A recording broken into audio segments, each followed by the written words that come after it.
E o Bitcoin parece estar em um ponto gráfico decisivo, é disso que eu vou falar nesse vídeo. Vou atualizar a análise gráfica do Bitcoin, vou comentar sobre os eventos que podem impactar o mercado de criptomoedas nos próximos dias, nessa semana que está se iniciando.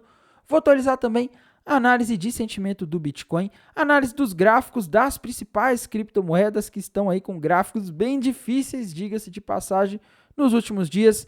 Mas antes de continuar, meus queridos, não deixe de se inscrever aqui no canal Criptográfico, no YouTube, ativar o sininho para receber as notificações, deixar o like para dar aquela força, deixar seu comentário embaixo, seguir também o nosso canal no Telegram, porque lá as novidades chegam rapidamente.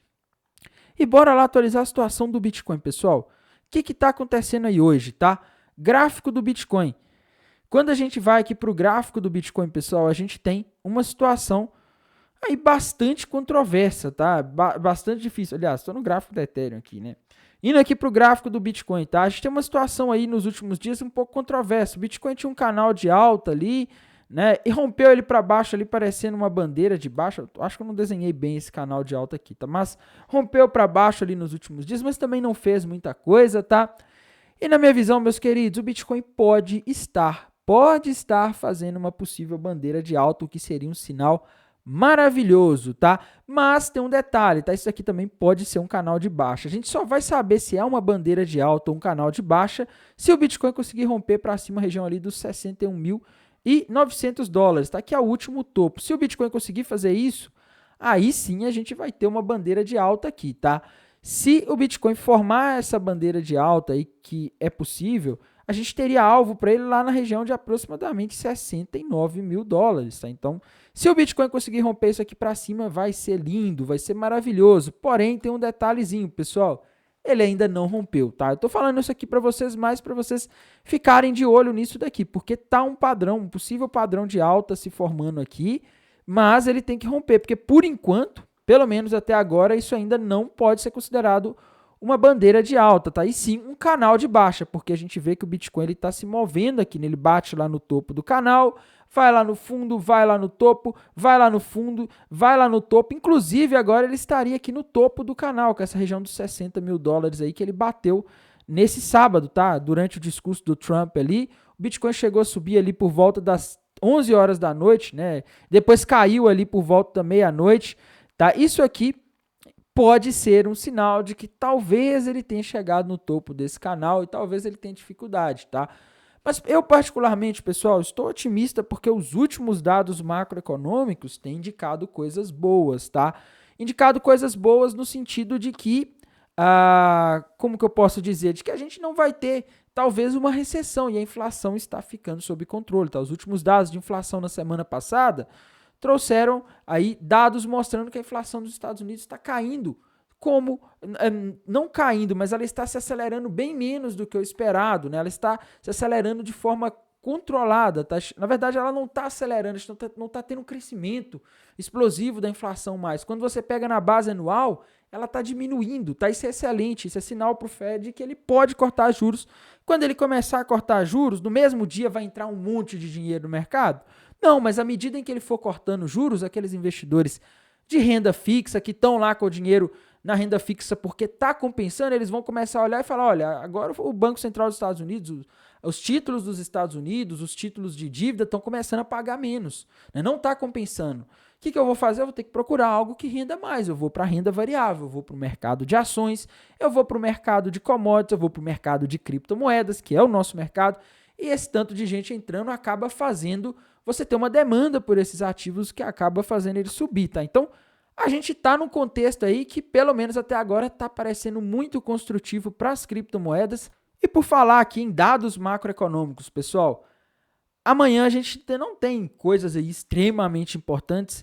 Quarta-feira é o dia que começam a haver dados, tá? Então, assim, essa segunda e terça-feira, na minha visão, tendem a ser dias mais calmos do ponto de vista macroeconômico. O mercado de criptomoedas ele pode ser afetado aí se, por exemplo, começarem a surgir notícias de que o governo dos Estados Unidos moveu não sei quantos bitcoins de uma carteira para outra, para a carteira da Coinbase.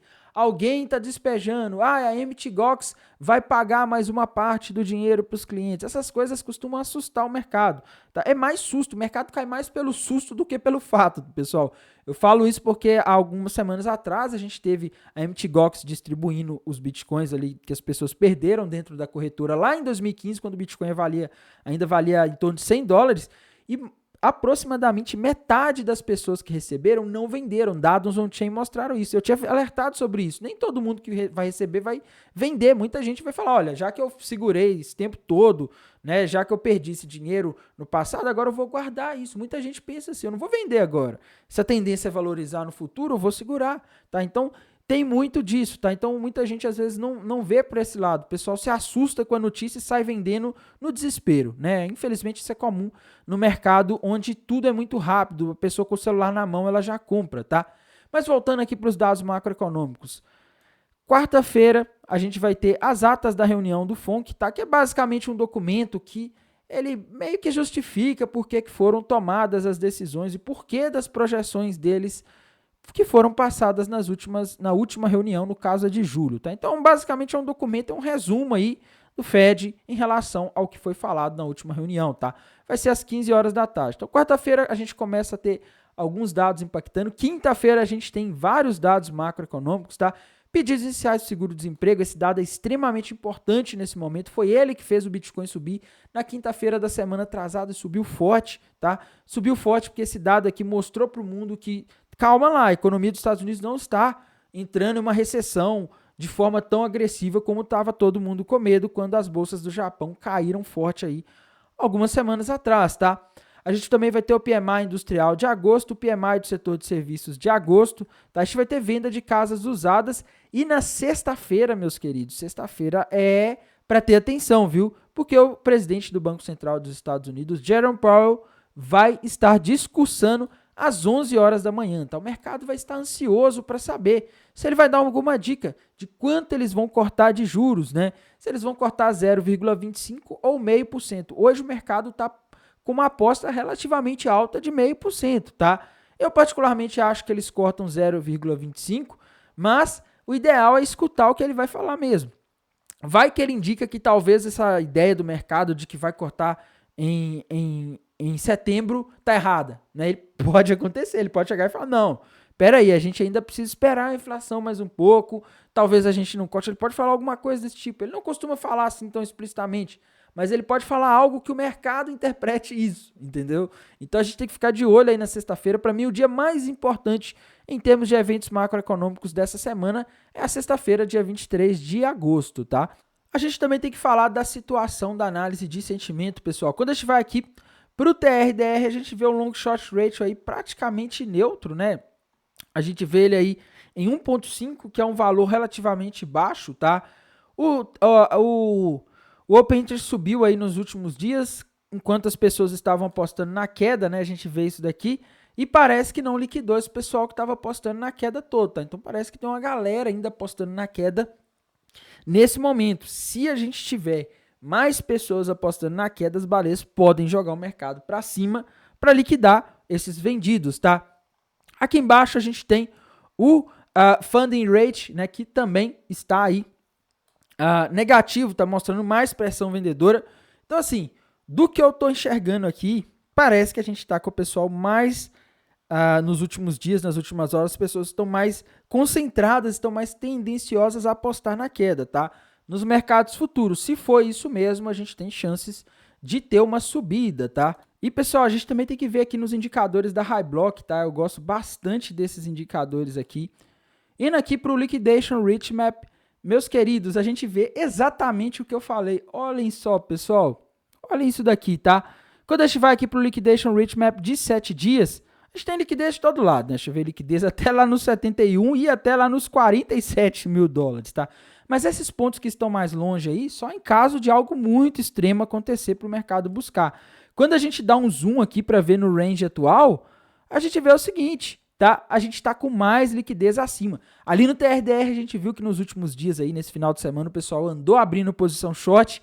E aqui No Liquidation Rich Map, a gente vê que tem bastante liquidez de pessoas alavancadas, mais especificamente lá na região dos 60.425 dólares, tá? Então, se o Bitcoin der um pulo lá ali acima, nos 60.400 dólares, ele toma o dinheiro de uma galera que está apostando que ele vai cair, tá? Então, tem que ficar de olho, porque geralmente as baleias gostam de jogar um mercado onde que tá a aposta do pessoal, onde que tá o ponto de liquidação, né? Onde que aquelas pessoas que se posicionaram apostando perdem tudo, basicamente, que elas apostaram na operação, tá? É como se fosse uma mesa de cassino, tá? É quando o cassino ele recolhe a mesa, né? Não sei se vocês já viram como funciona o cassino, tá? O cassino vai deixando a pessoa ganhar, ela fica empolgada, fica confiante. Nossa, eu sou o melhor jogador do mundo. Aí, quando a pessoa se empolga demais, aposta demais, ela alavanca a operação, aí ele vai lá e toma o dinheiro dela. É mais ou menos assim que funciona isso daqui, tá? Então, pessoal, gráfico do Bitcoin é isso, tá? A gente tem que ir aqui também para o gráfico das principais moedas, né? Hoje a Ethereum está conseguindo subir, mesmo com o Bitcoin aí parado, tá? Mas, sinceramente, pessoal, o gráfico da Ethereum, quando a gente olha aqui em tempos gráficos maiores, ele indica que a Ethereum ainda não caiu tudo que ela teria que cair, tá? É lógico que pode acontecer, tipo, de ela não cair nunca para esse preço? Pode, tá? O Bitcoin tinha feito um topo duplo com alvo nos 12 mil dólares lá em 2022 e ele nunca foi buscar o alvo daquele topo duplo nos 12 mil. Chegou nos 15 mil lá perto, tá? Mas nunca foi buscar, pelo menos até agora, tá?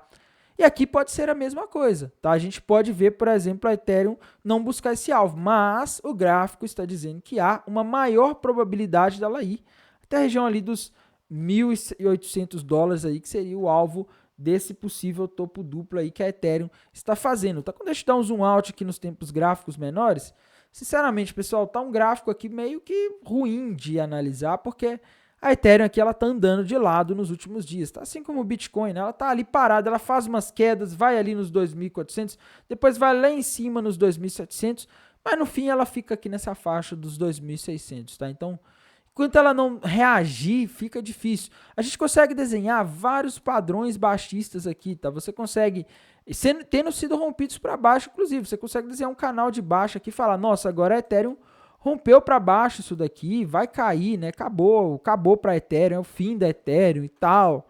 Você consegue falar isso tudo, tá? Mas o fato é que isso aqui não dá para considerar um rompimento, porque em vez dela ir lá e fazer o pullback e tal, não. Ela voltou e está andando de lado, tá? Então, para mim, isso aqui é um mercado lateral. E mercado lateral, geralmente, a análise gráfica, ela falha bastante, tá? Infelizmente, isso é algo frequente aí no mercado de criptomoedas. E, por enquanto, eu não consigo ver um padrão de curto prazo, tá? Somente aquele topo duplo mesmo, ali com alvo nos 1.600, só que 1.800, me desculpe, mas tem que ter um certo senso crítico para avaliar esse tipo de coisa, tá? Eu falo isso por causa do que aconteceu com o Bitcoin. Tudo é probabilidade. Probabilidade não quer dizer que vai, né? Se fala, tem 90% de probabilidade de chuva. Tem uma chance grande de chover, mas não é uma afirmação. Pode ser que você saia sem guarda-chuva e não pegue chuva, tá? Então, só para vocês entenderem. A gente também tem a Binance Coin, que tá a mesma coisa, rompeu uma cunha ascendente ali para baixo, sem volume, né? Quando o mercado está sem volume, você pode desconfiar de qualquer padrão gráfico, porque eles podem falhar, e não deu outra, tá? Binance Coin tá andando de lado aí, sem uma direção muito clara, tá? Sem um padrão gráfico muito claro aí para a gente montar uma operação. Dá para desenhar algumas coisas aqui, se a gente olhar, tá? Dá para você desenhar aqui uma possível, sei lá, um triângulo ascendente, por exemplo, né? Bem forçado, né, pessoal? Bem forçado isso daqui. Mas dá para você desenhar e falar que ela tá rompendo. Mas não tem volume aqui embaixo também para falar de rompimento. Então, os gráficos estão difíceis, tá? Não estão fáceis aí como estavam um mês atrás, onde a gente via vários padrões gráficos baixistas aí na maioria das altcoins. A da Cardano a mesma coisa. Rompeu para baixo a cunha ascendente e ficou andando de lado, tá? Não tem um padrão novo aqui, muito fácil de identificar, tá? Solana é outra moeda importante aí que a gente não pode deixar de comentar, né? Solana fez uma coisa parecida, ela rompeu para baixo uma cunha ascendente com alvo lá no 100, mas ela não tá andando em tendência de baixo, pelo contrário, ela tá andando de lado, aí já tem dias que ela tá na região dos 140, 144 dólares, tá? Enquanto ela não for para algum lado aqui, difícil, tá? Eu não me arriscaria, por exemplo, abrindo uma posição short nela, porque vamos supor que o Bitcoin rompe para cima aquela bandeira de alta ali, e começa a subir, né? A gente vai ficar, abrir uma posição short aqui vai ficar numa situação difícil, porque as altcoins tendem a acompanhar, mesmo que menos, tá? Elas tendem a acompanhar a subida, tá? Então, essa é a situação aí que eu estou vendo. Outra criptomoeda aí que a gente não pode deixar de comentar, pessoal, Matic, né? Matic é outra também que está estagnada aí ultimamente. Quando você olha o gráfico dela, você vê a mesma coisa ali, uma cunha ascendente rompida para baixo, o alvo lá nos 33 centavos, mas ela tá andando para o lado, tá? Ela não tá indo para cima nem para baixo, tá uma situação aí difícil, tá? Outra moeda aí que a gente não pode deixar de comentar, pessoal, deixa eu ver aqui, XRP, tá? XRP é outra também que tá andando de lado aí, tá? Tá andando. Olhem isso, pessoal, desde o dia 11 de agosto, né, ou seja, já tem 7 dias que a XRP está nessa faixa aqui dos 57 centavos. Tá andando de lado. O gráfico está falando que ela pode ir para 52, mas a gente precisa de algum catalisador para isso. Tá? Eu acho que teria que acontecer alguma coisa, alguma notícia, alguma coisa, e pegar o mercado de surpresa para ela ir. Tá? Porque senão, eu acho mais provável que ela fique aí nessa faixa dos 57 centavos aí pelos próximos dias, tá? Chainlink, que é outra moeda importante aí, essa tem padrões baixistas em tempos gráficos maiores, fez a mesma coisa, rompeu uma cunha ascendente para baixo e tá andando de lado, tá?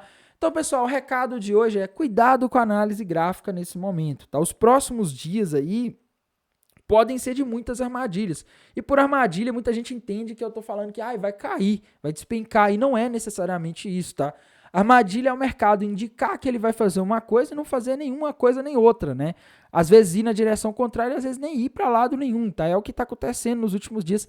A análise gráfica, ela não funciona muito bem quando você tem lateralização, tá?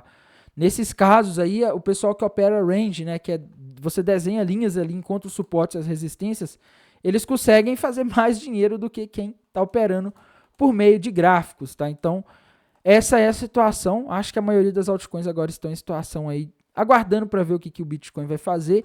E no mais, meus queridos, eu desejo a todos uma excelente semana, um bom descanso, um bom final de domingo e bons negócios. Até mais. Tchau.